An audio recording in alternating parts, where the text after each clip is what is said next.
Hey there, Alex here.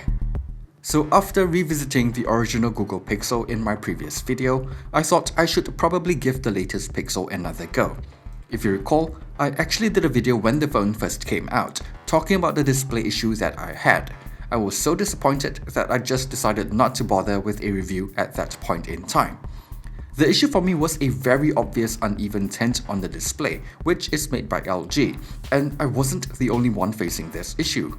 So the first thing I did when I bought another Pixel 3 again is to take a long hard look at the display. Well, this one still has an uneven tint. If you can't see it, I don't blame you. It doesn't really show up well on camera, and not everyone is as sensitive to slight color variance. It's definitely not as obvious as the first Pixel 3 that I bought, and it's at a level that I can probably live with. Anyway, apart from that, the display looks pretty sharp, and I think it's an improvement over the Pixel 2 XL for sure. Slowly but surely, LG is getting better. So now that I'm done talking about the display, let's talk about the phone itself, and let's start with the best things about the Pixel 3 just to balance things out a little. At the top of my list would be camera performance, of course. This is a little subjective, but for me, I just prefer the way that Google processes images. The colors looks more pleasing to me, it has the right amount of contrast, and the dynamic range is just right. Despite only having a single camera, I'll take this over any other smartphone camera in the market right now.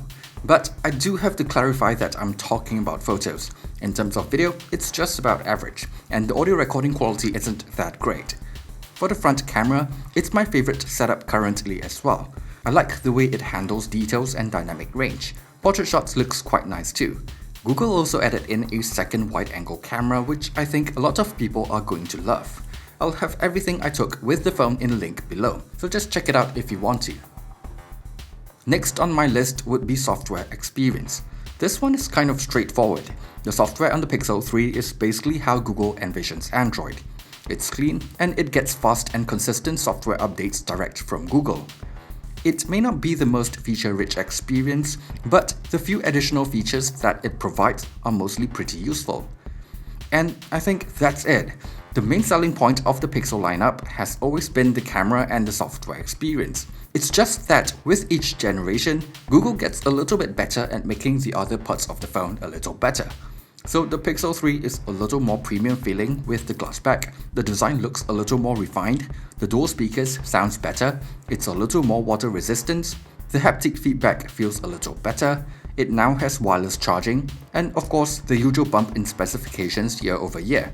I'm not going to go too in-depth here, but basically it's a pretty incremental upgrade from its predecessor, the Pixel 2.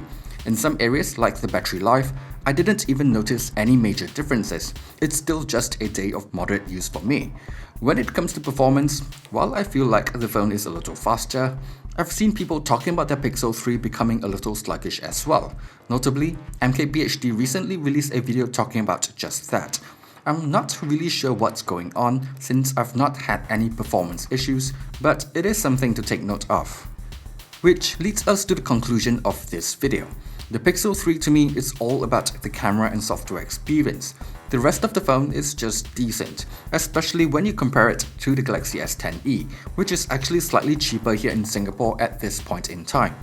If camera and software experience are the most important things to you, sure, you'll probably love the Pixel 3. But you know, the Pixel 2 actually provides a similarly great experience in those areas too, and for a significantly lower price now. Plus, the rest of the hardware is actually not that far behind the Pixel 3. Then, there is the potential display issues that you might have to deal with if you're looking at the smaller Pixel 3. So yeah, if you asked me what I think about the Pixel 3, this is the reaction you'll get from me. Thanks for watching this quick review of the Pixel 3. If you've enjoyed it, be sure to leave a like and subscribe to the channel for more content in the future. Thanks again, and see you guys on the next one.